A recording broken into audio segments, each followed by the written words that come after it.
I signed the papers with hands that were still shaking from grief. Not fear.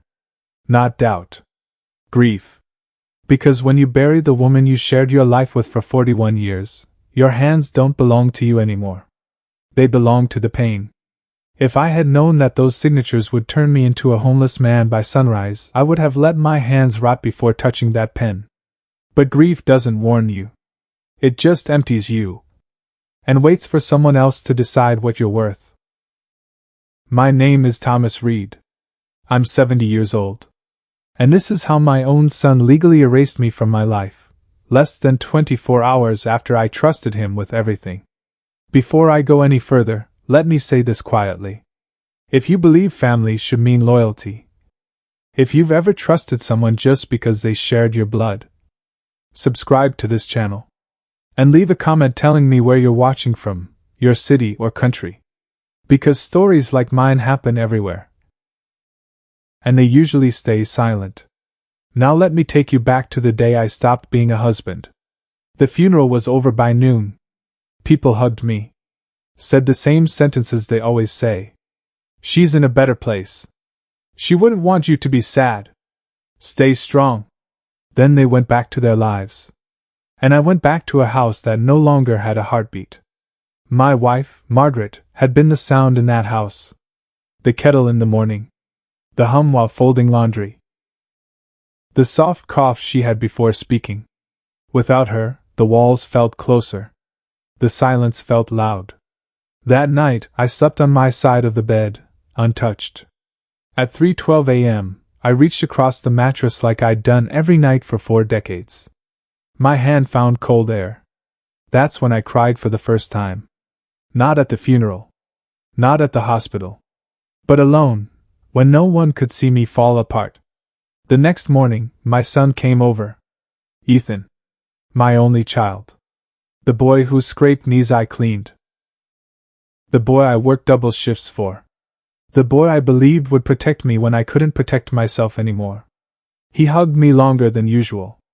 I'm here, Dad, he said. You don't have to worry anymore. Those words felt like relief. That was my mistake. He made coffee. Opened windows. Sat at the table where Margaret used to sit. He spoke gently. Carefully. About responsibility. About planning. About how dangerous it was for an old man to be unprepared. I just don't want anyone taking advantage of you, he said. I nodded. Because I didn't think the danger was sitting right across from me. By afternoon, he suggested we take care of paperwork. I didn't ask what kind. When your heart is broken, you don't question help, you cling to it. The lawyer's office smelled like dust and confidence. Certificates on the wall. Leather chairs meant to make you trust the room. Ethan did most of the talking. I mostly stared at my hands. The lawyer spoke quickly. Too quickly. Words blurred together. Assets. Protection. Transfer. Temporary authority. I remember asking one thing. Will I still live in my house? Ethan smiled before the lawyer could answer. Of course, Dad. This just makes things easier. Easier. That word ended my life as I knew it. I signed. Again. And again. And again. Every signature felt heavier than the last. When we were done, Ethan stood and hugged me. You did the smart thing, he said. Mom would be proud. That night, I slept deeply for the first time since Margaret died. I thought I was safe. At 6:40 the next morning, I woke up to silence. Not peaceful silence. Dead silence. No kettle. No footsteps. Just emptiness. I walked into the hallway. My family photos were gone. I reached for the front door. It wouldn't open. I tried again. Locked. That's when I noticed my suitcase. Standing upright. Packed. Neatly. Ethan stood behind me. Dressed. Calm. Too calm. We need to talk, he said. I laughed nervously. What's this? I asked, pointing at the bag. He didn't answer. He handed me an envelope. Inside were copies of the documents I signed. "I think it's best if you leave for a while," he said. The words didn't make sense. "Leave where?"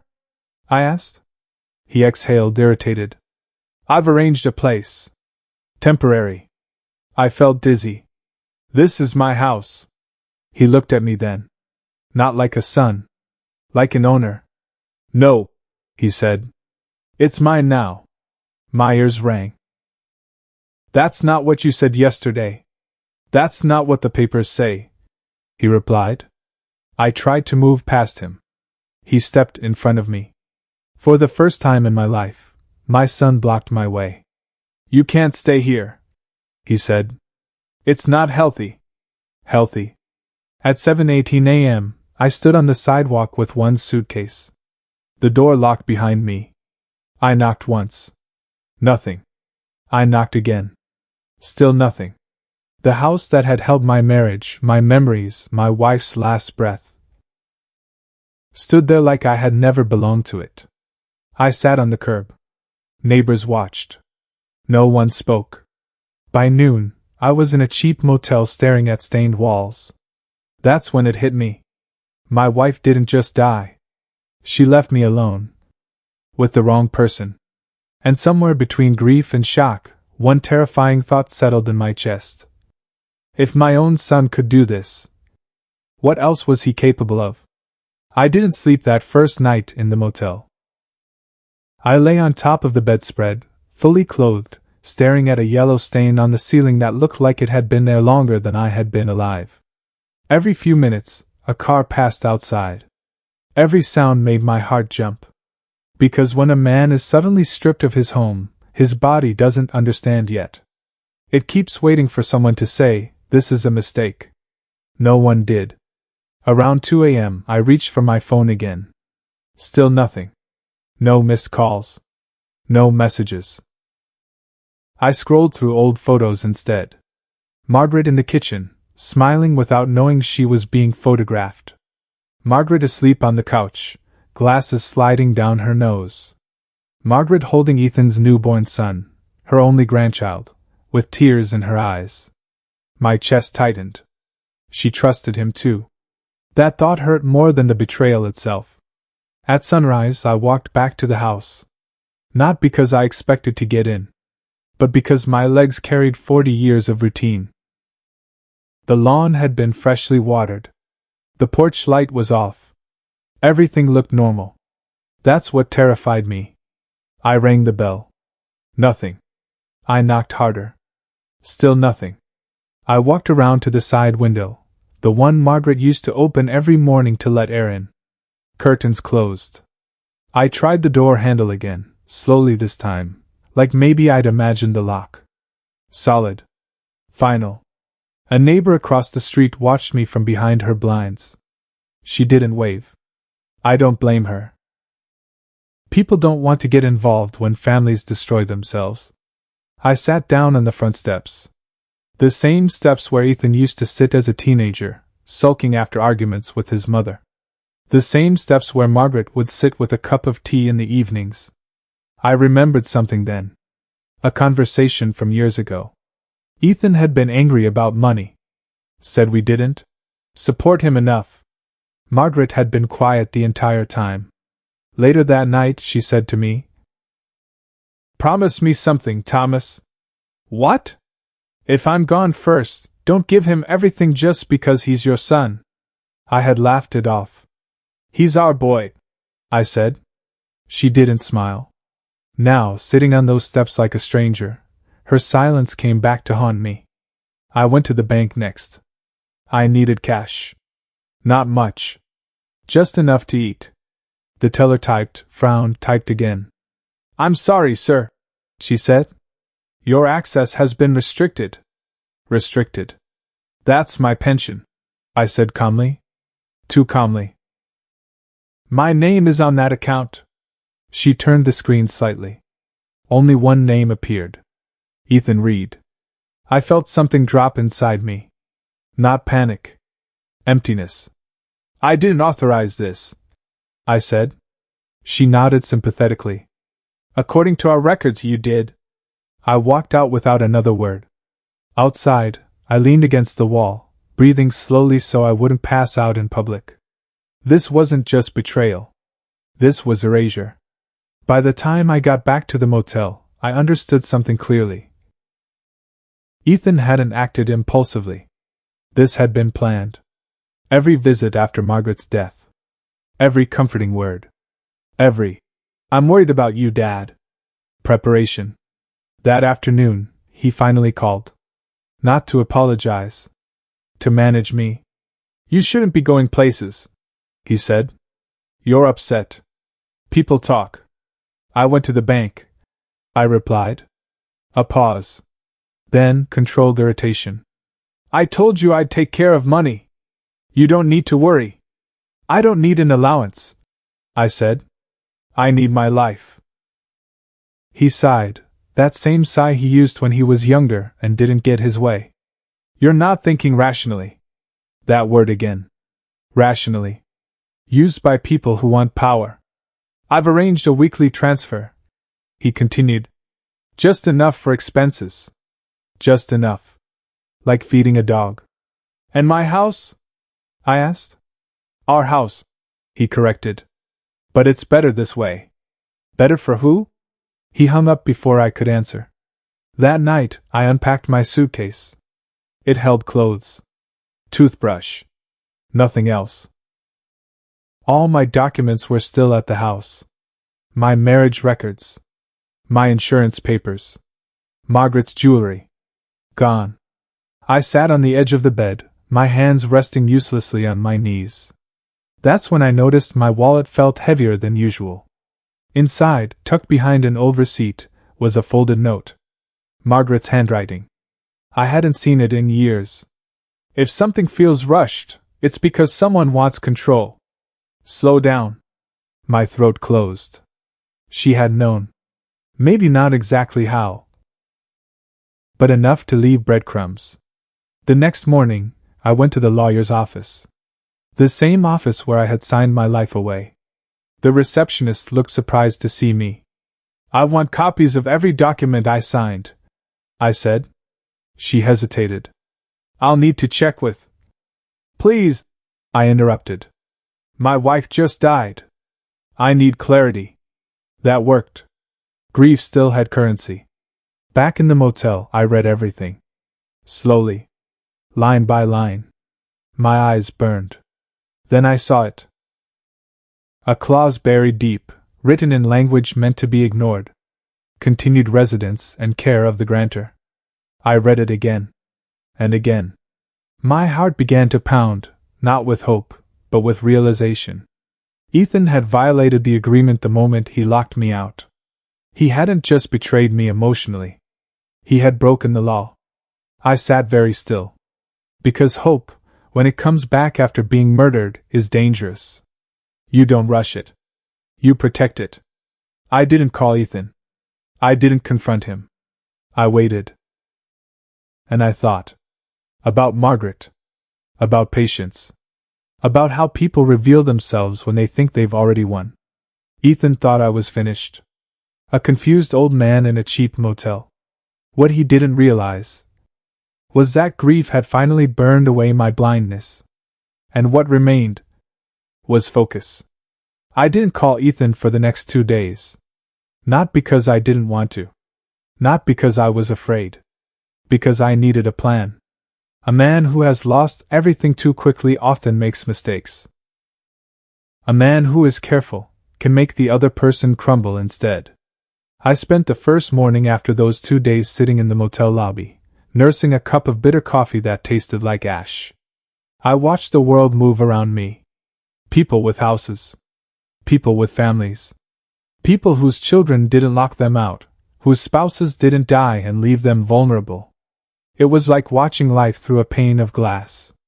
A pane I couldn't touch. That's when I remembered the clause in the documents. Continued residence and care of the grantor. I had skimmed over it initially, distracted by grief and Ethan's smooth words.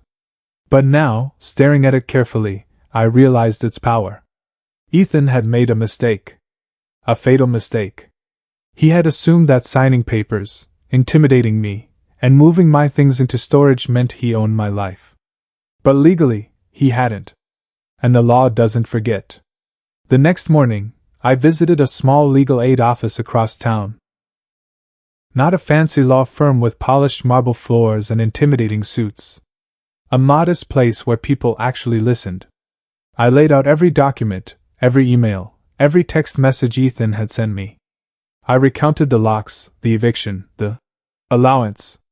I told them about the motel, the loneliness, the shame, the betrayal. The lawyer read each page slowly, her eyes narrowing. Then she looked at me and said words I hadn't heard in over a week. "You have been unlawfully removed from your residence. This clause protects you. He's in violation." My hands shook. Not with grief. Not with fear.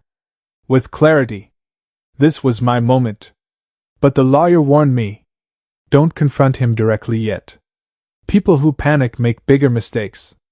Gather evidence. Texts, witnesses, any proof of the eviction. So I went back to the house. Not to enter. Not to steal anything. Just to observe. I took photos of the new locks. I noted the moving truck in the garage. I spoke to the neighbor who had watched Ethan carry boxes down the driveway. She seemed upset, the neighbor said, referring to Ethan's wife, whose involvement had been invisible until now. She kept whispering to him. I saved everything. Every proof of greed. Every attempt to erase me. Then I started monitoring his online activity. Photos of my own living room, redecorated. Margaret's piano pushed to the side, untouched. Captions boasting about new beginnings. They weren't just living in my house. They were erasing the past. Margaret. Me. Everything we had built. And for the first time in weeks, a cold fire burned inside me.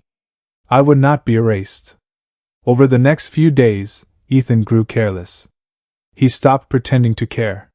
He stopped sending texts. Stopped calling. He assumed control was total.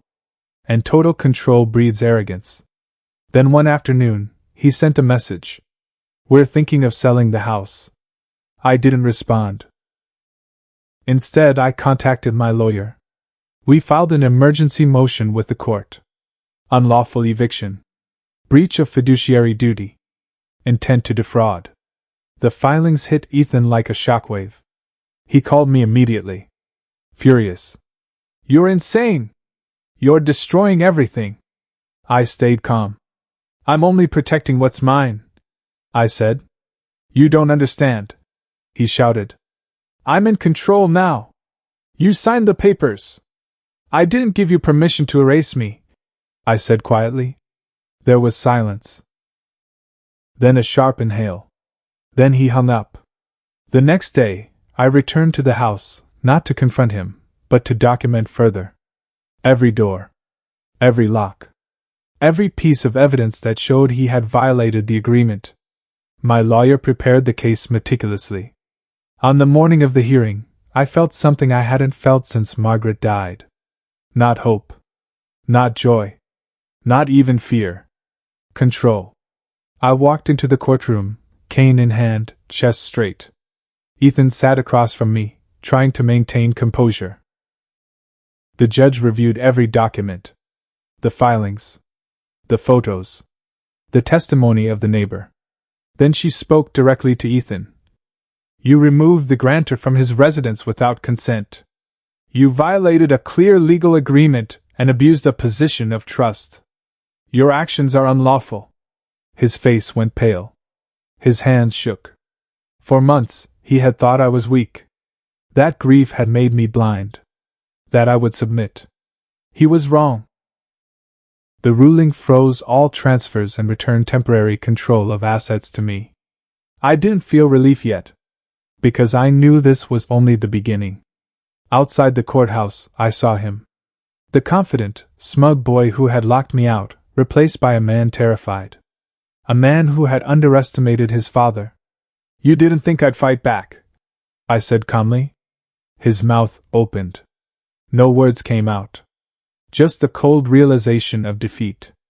That night, I didn't return to the motel. I went home. Every step echoed. Every room smelled like memories. Margaret's presence lingered. And for the first time in weeks, I felt grounded. I'd unpacked my suitcase in my own bedroom. I rehung Margaret's photographs. I placed flowers by the windows she loved. And I smiled quietly. Because victory isn't loud.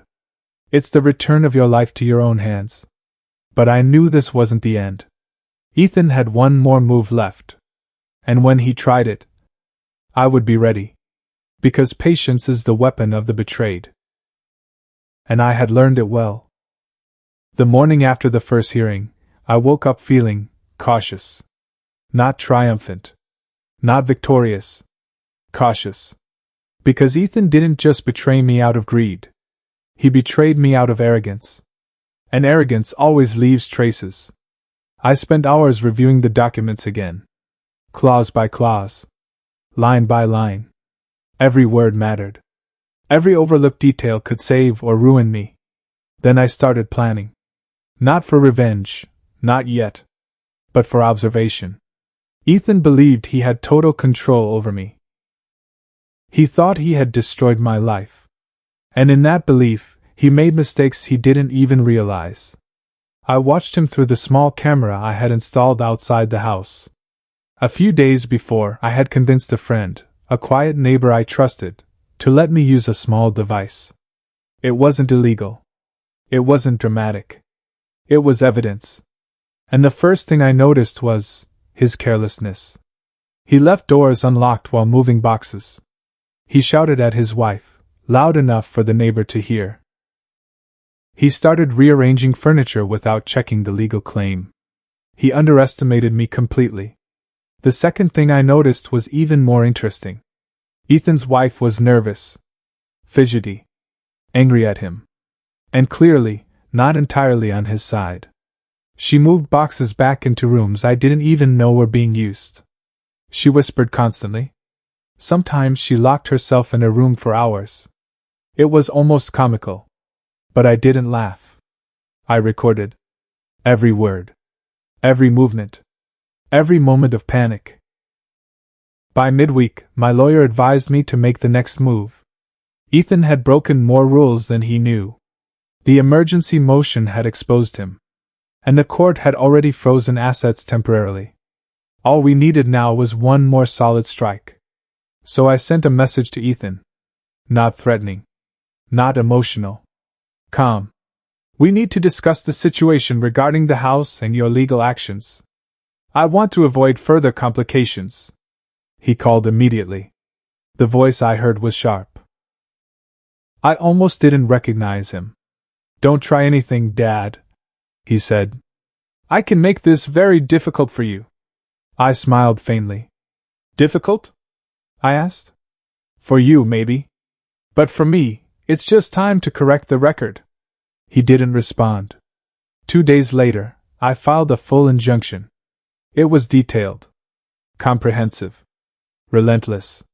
The evidence included photos of locked doors, video clips of Ethan moving boxes, witness testimony from neighbors, documentation of the illegal allowance he tried to force.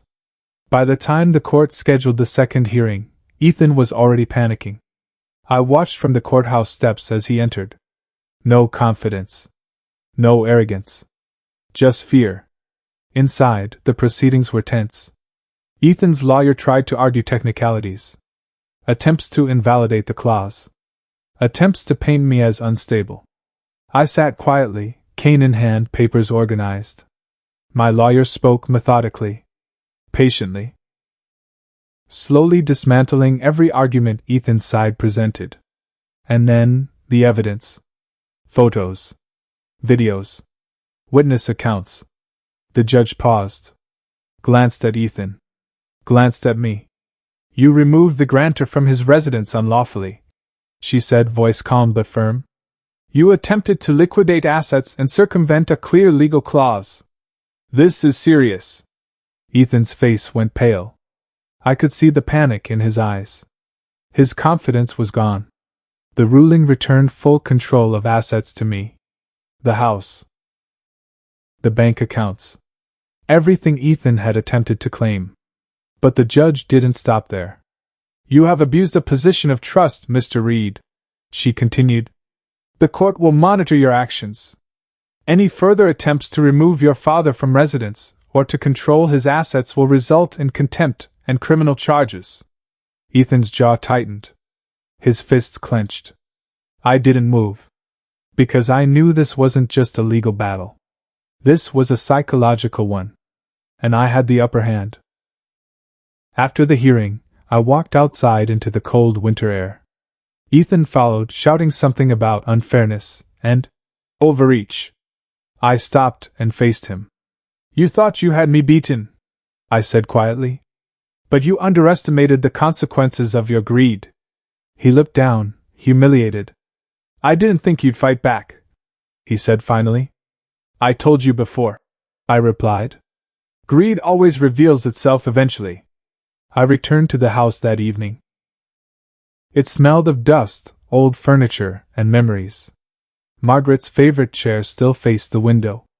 I placed fresh flowers by the kitchen sink, where she used to stand every morning. I took a deep breath. And for the first time since she died, I felt in control. Ethan tried calling later that night. I didn't answer. Some lessons cannot be taught. Some betrayals cannot be forgiven immediately. I sat in the living room and thought about the future. Ethan had lost the first battle. The psychological advantage. The house. The money. The ability to manipulate me.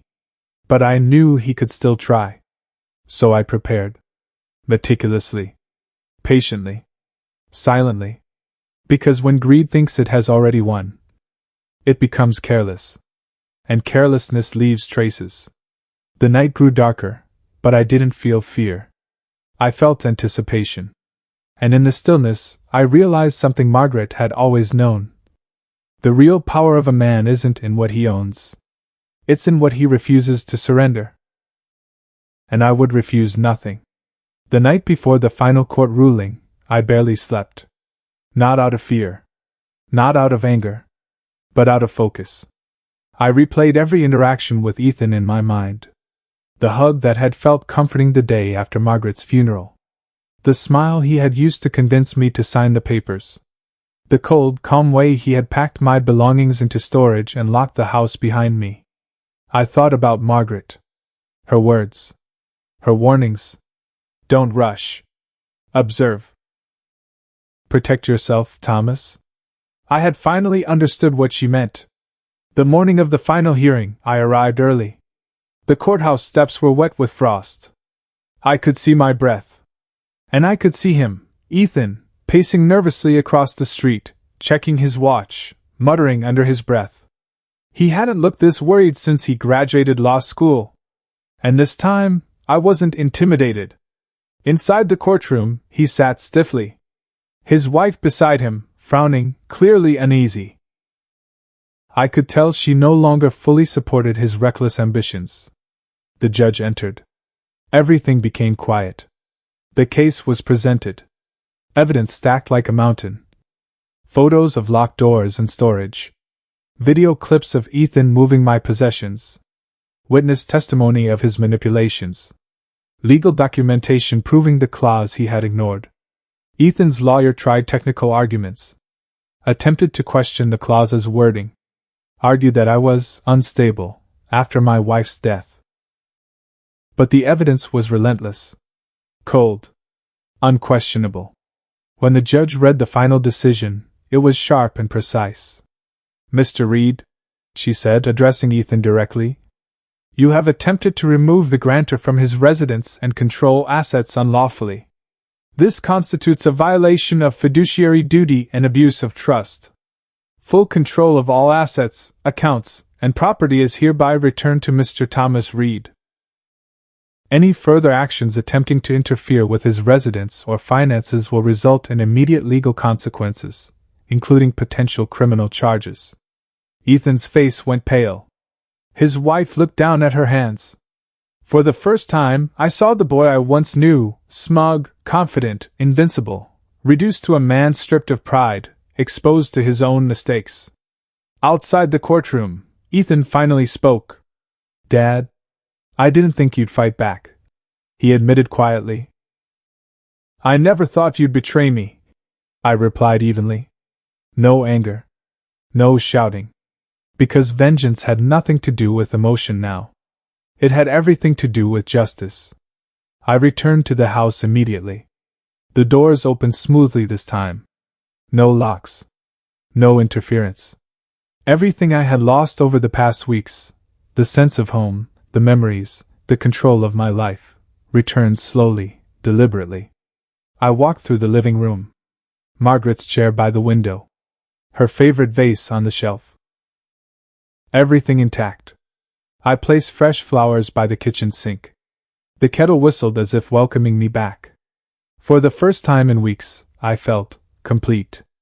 Ethan didn't call that night. Nor the next day. And I didn't reach out. Some doors, once closed, are meant to stay closed. Some betrayals, once revealed, cannot be reversed. I spent the evening unpacking the few personal items I had retrieved from the motel. Letters from Margaret. Old photographs of us with Ethan as a child. A worn-out scarf she used to knit for him every winter. I realized then that my life wasn't rebuilt in a single day. It would take months. Maybe years. But it had begun. I rewrote my will. This time, carefully. Every clause accounted for. Every potential betrayal considered. I didn't leave everything to Ethan. I didn't leave anything I couldn't control. Because trust without proof is a dangerous gift. And love without boundaries is even more dangerous. Months passed. Ethan tried to call once. I ignored him. Sometimes silence is stronger than confrontation. I walked through the house each morning. Sipped coffee at the same kitchen table Margaret had loved. Watched the sunrise from her favorite chair. And I realized, life is fragile. People can betray you in ways you never imagine. But strength doesn't come from possessions.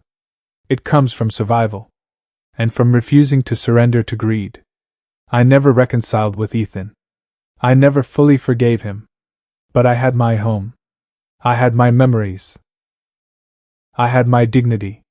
And that was enough. If there is one lesson I can leave you with, it is this. Never confuse blood with loyalty. Never assume that love guarantees protection. And never sign away your life without protecting your future. Because some betrayals come quietly. And sometimes they come from the ones you trusted most. But if you are patient, observant, and meticulous, justice can be yours. And sometimes, that justice tastes sweeter than revenge. Story complete.